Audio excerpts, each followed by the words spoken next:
Most people don't switch. Me, I'll moan about zero. Even though it would be totally rational for me to switch, I won't because I'm stuck because my accountant uses it. B2B software companies with terrible, confusing software like Xero or SuccessFactors have really strong retention rates. Corporates continue using bad software for years, even though there's much better solutions that exist in the market. It's really hard to get companies to switch. Forget about B2B for a second. Think about your own life. Did you ever successfully migrate off of WhatsApp to Signal? Yeah, me neither. Still thinking about changing your accountant? Yeah, me too.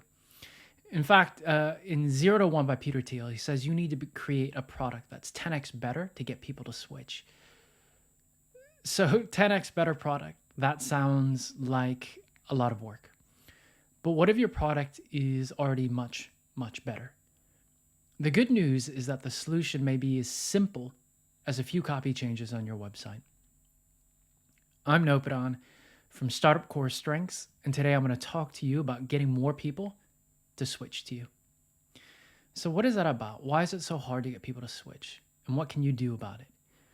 We're huge fans of the jobs to be done framework and methodology. Half of the user psychology is motivating people to achieve their goal. The other half that most people ignore is dealing with all of this friction that they have to overcome in order to achieve their goals. Simply put, there are two types of friction that I want to talk about. It's anxiety and inertia. We'll start with anxiety first. People in organizations don't want to take risks learning new products or betting their careers on unproven or new startups or technologies or do unfamiliar things. What anxieties do your prospects have about your product and your service? Be honest. So what can you do to overcome this? The biggest leverage comes from these three things, right?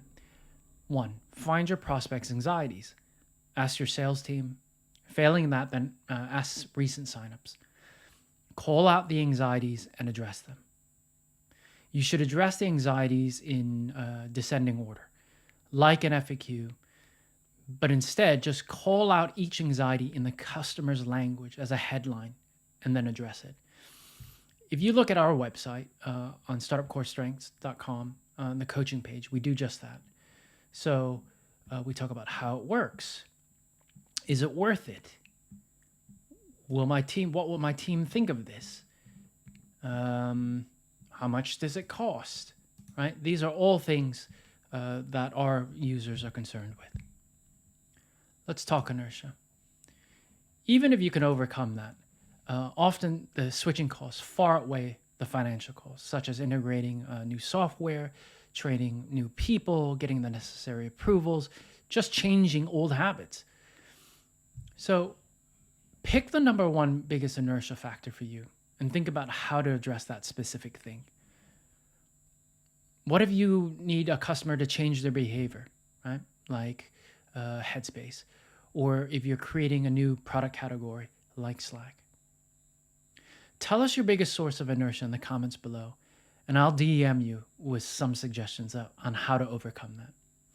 Do you know anybody with a SaaS business who might find these videos useful? Go ahead and tag them below. We put out a short, helpful email each week that can help your startup grow. You can subscribe at blog.startupcorestrengths.com. Thank you so much for your time. We'll see you around.